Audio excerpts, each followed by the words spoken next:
Hello students, कैसे हो। आशा करता हूँ आप सब ठीक होंगे। आज हम पढ़ेंगे चैप्टर नंबर 5 समांतर श्रेणी में प्रश्नावली 5.1। पिछली वीडियो में हमने आपको समांतर श्रेणी के परिचय से अवगत कराया था, जिसका लिंक आपको इस वीडियो के डिस्क्रिप्शन बॉक्स में मिल जाएगा। तो चलते हैं अपने प्रश्नावली की तरफ और देखते हैं क्या है। निम्नलिखित स्थिति में किन स्थितियों में संबंध संख्याओं की सूची एपी है और क्यों।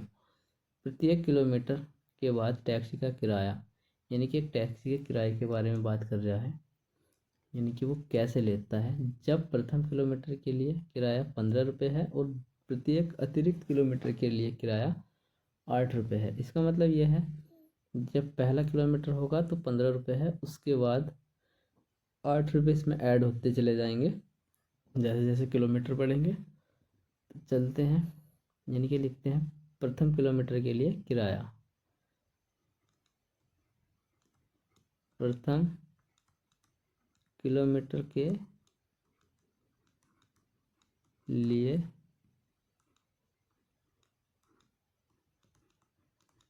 किराया है 15 रुपये।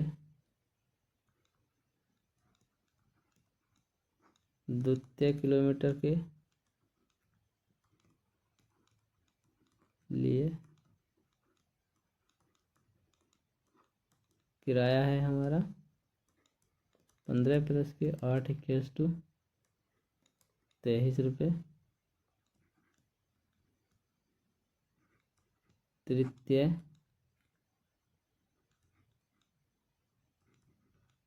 किलोमीटर के लिए किराया हो जाएगा 23 प्लस के 8 इक्वल टू 31। लिखेंगे इस प्रकार, यानी कि इस स्थिति से प्राप्त श्रेणी बराबर 15, 23 और 31। अब इसका अगर हम क्रमागत पदों का अंतर निकालते हैं तो यहाँ आता है 8 रुपये और यहाँ भी आता है 8 रुपये। लिखेंगे क्योंकि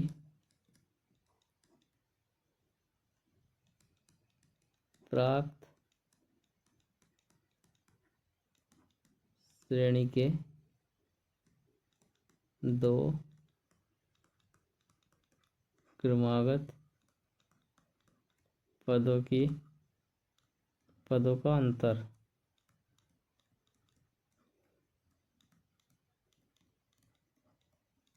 समान है,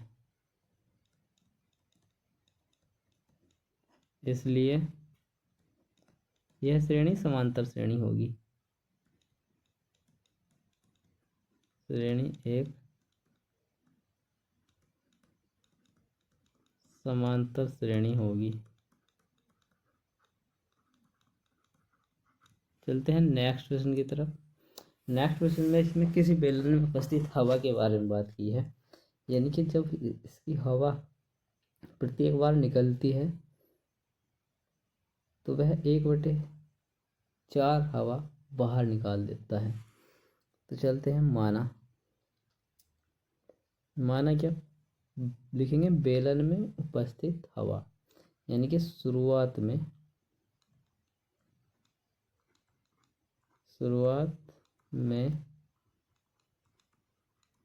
बेलन में उपस्थित हवा इक्वल टू होगा बी। लिखेंगे द्वितीय बार में बेलन में उपस्थित हवा इक्वल टू बी माइनस का b/4 इक्वल टू 3b/4। तृतीय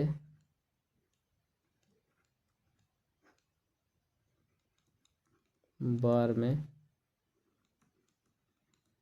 बेलन में शेष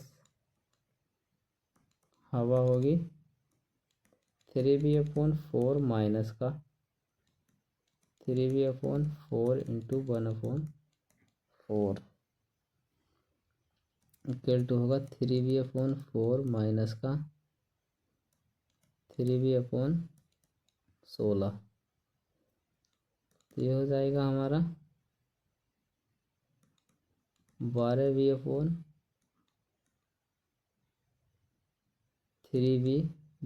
minus 3v/16 equal to 9v/16। ठीक है, इस स्थिति से प्राप्त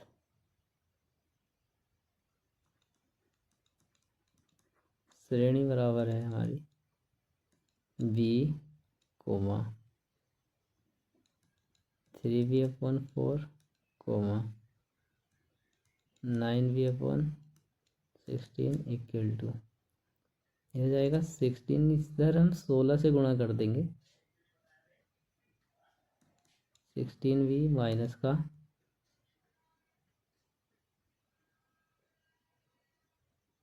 16v 12v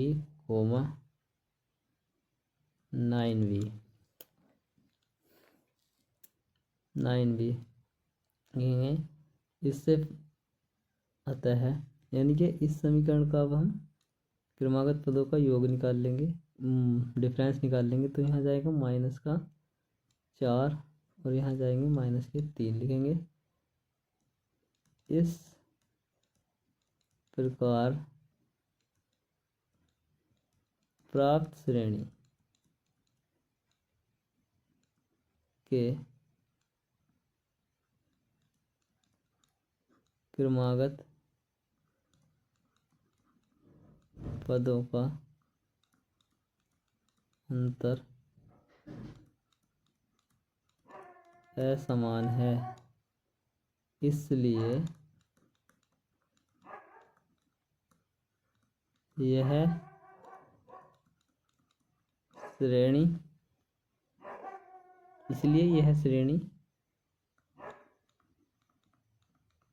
समांतर श्रेणी नहीं है।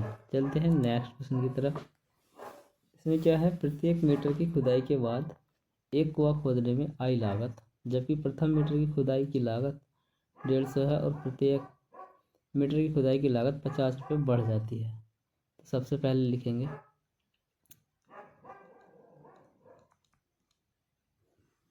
लिखेंगे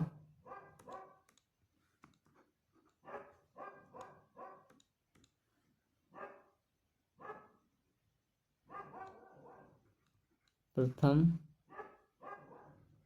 बार खुदाई की लागत इक्वल टू है 150 रुपये, द्वितीय बार खुदाई की लागत आएगी हमारी 150 प्लस के 50 इक्वल टू 200 रुपये। तृतीय बार खुदाई की लागत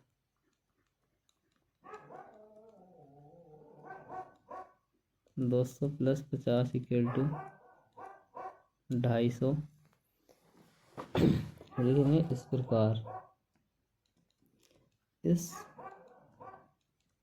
प्रकार प्राप्त श्रेणी है हमारी 150, 200, 250। अभी हम इनका डिफरेंस करेंगे क्रमागत पदों का। यहाँ आ जाएगी 50 और यहाँ भी आ जाएगा 50 लिखेंगे। इसलिए यानी कि लिखेंगे क्योंकि प्राप्त श्रेणी के दो क्रमागत पदों का अंतर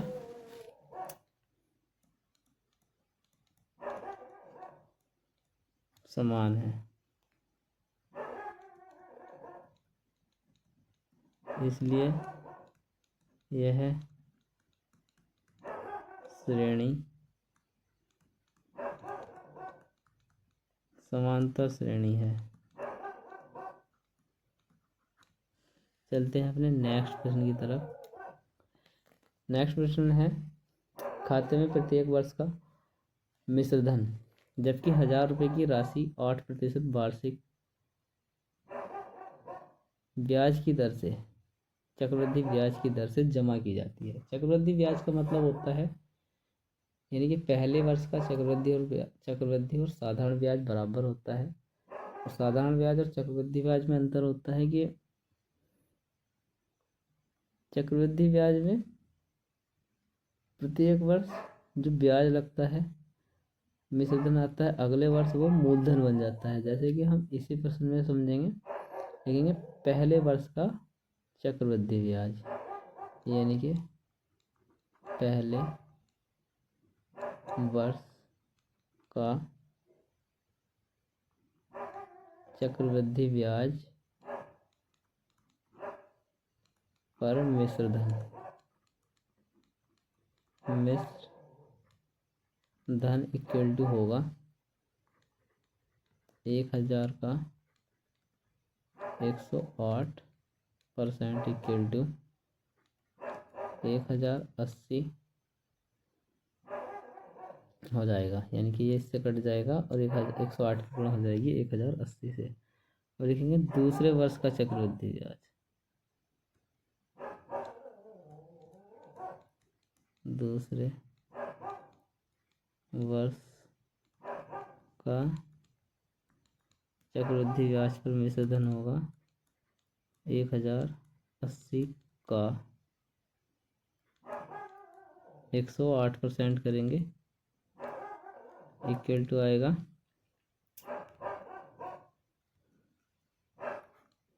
यानी कि 108 इंटू 108 की गुणा करेंगे 8 अट्ठे 64, 8 इकना 8, 3 0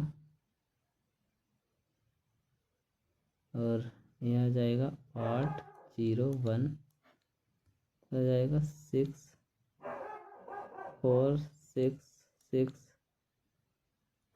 1, यह आ जाएगा 1 1 6 6 4 0, 1 0 ये वाला आ जाएगा और यहाँ ये वाला पॉइंट लग जाएगा। 108 का मतलब होता है हम इसका 8% निकाल के फिर इसमें जोड़ना पड़ता है, इसलिए हमने डायरेक्ट 108% निकाल दिया। अब निकालेंगे तीसरे वर्ष का चक्रवृद्धि ब्याज। तीसरे वर्ष का चक्रवृद्धि मिश्रण होगा 166 का 108%। इसके लिए हम थोड़ी कैलकुलेशन के लिए जगह करेंगे पहले।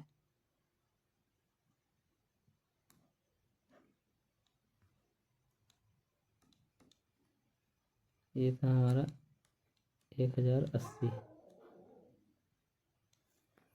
लिखेंगे 1166.4 इंटू 108,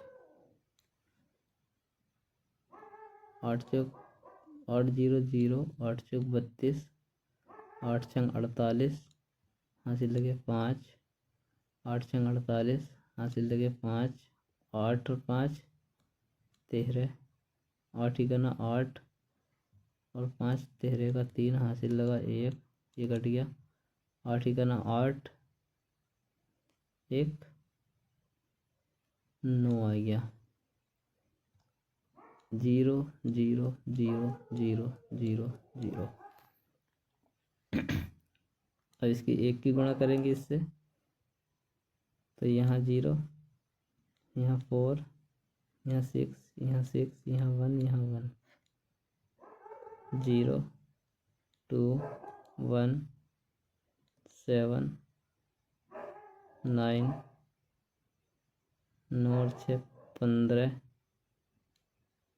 1 1।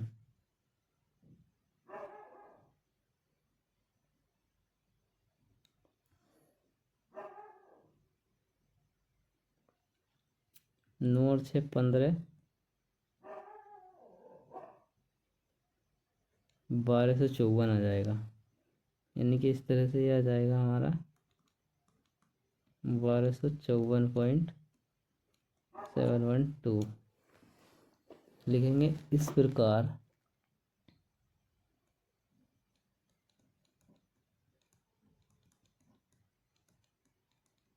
प्राप्त श्रेणी है हमारी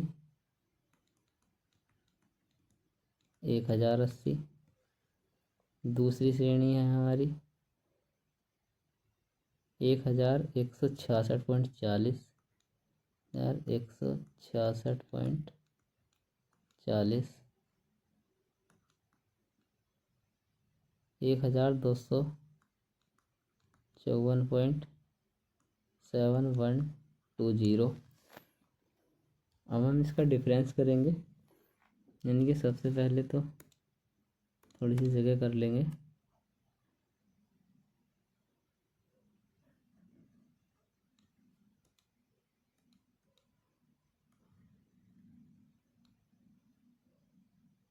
कि 1166.4 में से घटाएंगे 80,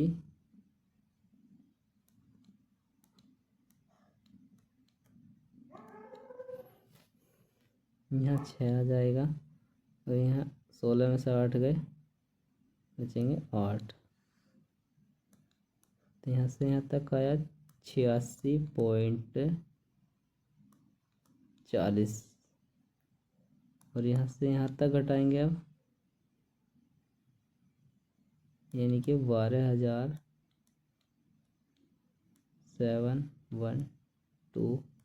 ये 0 यहाँ आ जाएगा 40, 0 और यह आ जाएगा 6611।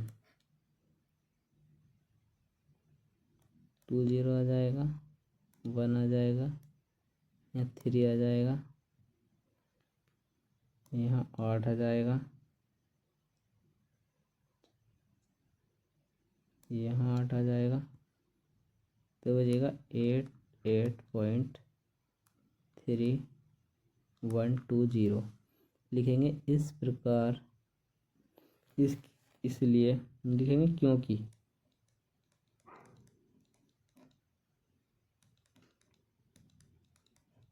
श्रेणी के क्रमागत पदों का अंतर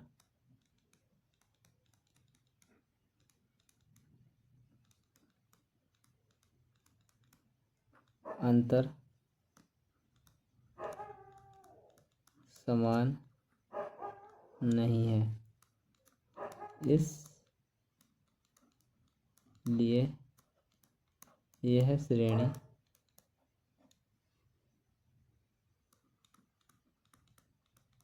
समांतर श्रेणी नहीं है। चलते हैं नेक्स्ट प्रश्न की तरफ। यह दी गई एपी यानी कि समांतर श्रेणी के 4 पद लिखने हैं।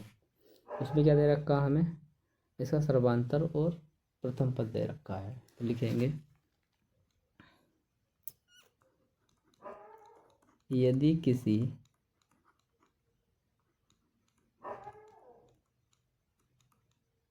समांतर श्रेणी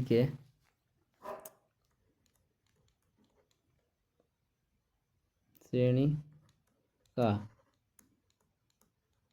पहला पद ए और सर्वांतर डी हो तब समांतर श्रेणी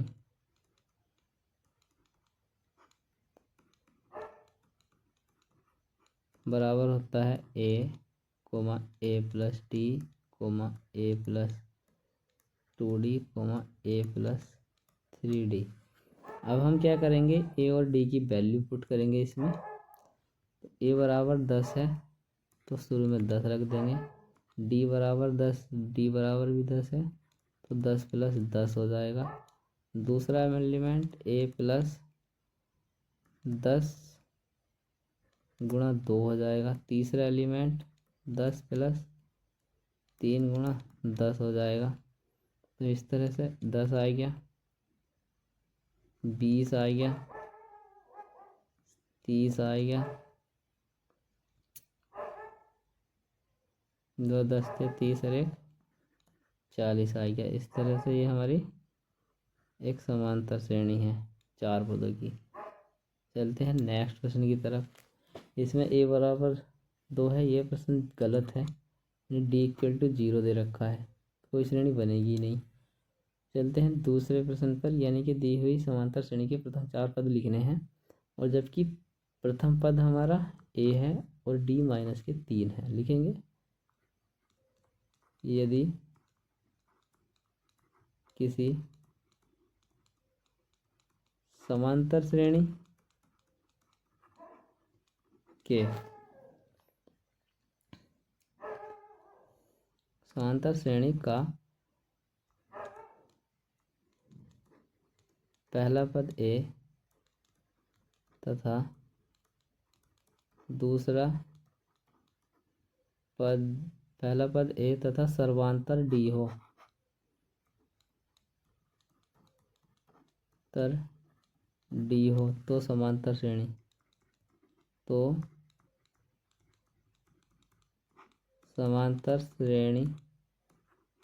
इक्वल टू होता है a plus d a plus 3d 2d a plus 3d। इसमें ए और बी की वैल्यू रखेंगे, यानी ए बराबर 4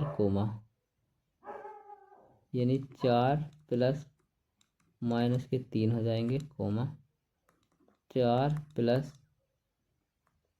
2 गुणा माइनस के 3 हो जाएंगे 4 प्लस माइनस के 9 हो जाएंगे।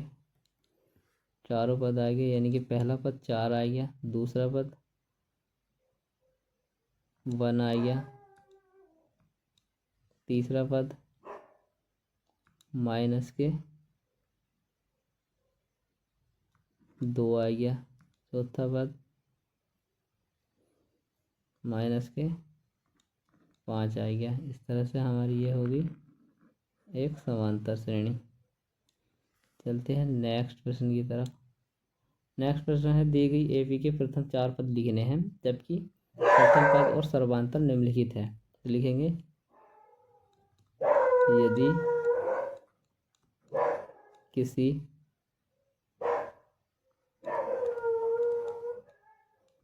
समांतर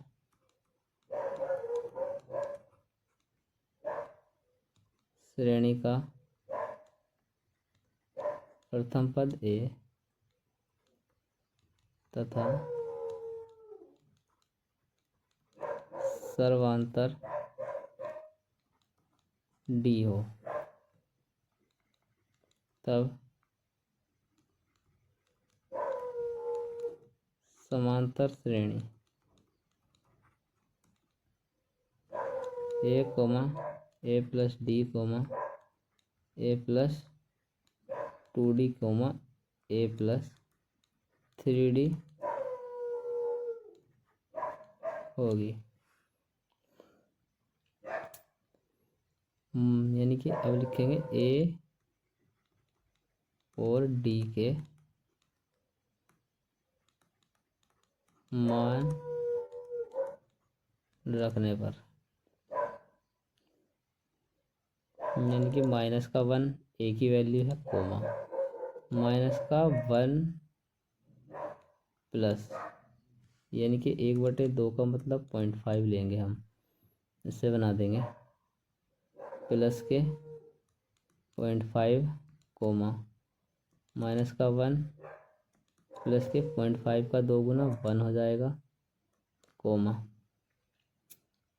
माइनस के 1 प्लस 0.5 का 2 गुना 1.5 हो जाएगा 3 गुना।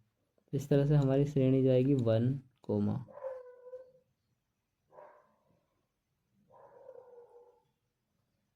माइनस के 0.5 कोमा 0 कोमा 0.5। तो इस तरह से हमारी श्रेणी हो जाएगी ये। चलते हैं अपने नेक्स्ट प्रश्न की तरफ। नेक्स्ट प्रश्न है, दी गई समांतर श्रेणी के प्रथम 4 पद लिखने हैं। उस प्रथम पद और सर्वांतर हमें दे रखा है, तो इसके लिए हम लिखेंगे यदि किसी समांतर श्रेणी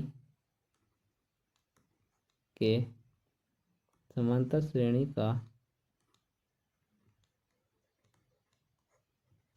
प्रथम पद ए दिया हो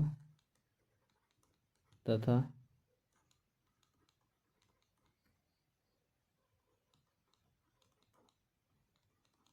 सर्वांतर डी है, तब समांतर श्रेणी होगी ए कोमा ए प्लस डी कोमा ए प्लस 2d कोमा ए प्लस 3d। ए और डी का मान रखने पर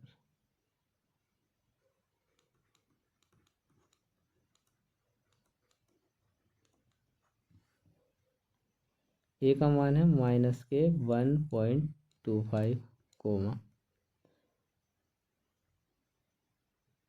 माइनस के 1.25 प्लस के लिखेंगे, कोमा लिखेंगे माइनस के 0.25, फिर लगाएंगे कोमा माइनस के 1.25 प्लस माइनस के लिखेंगे 0.5, यानी कि इसका 2 गुना हो जाएगा यहाँ 20.25 का।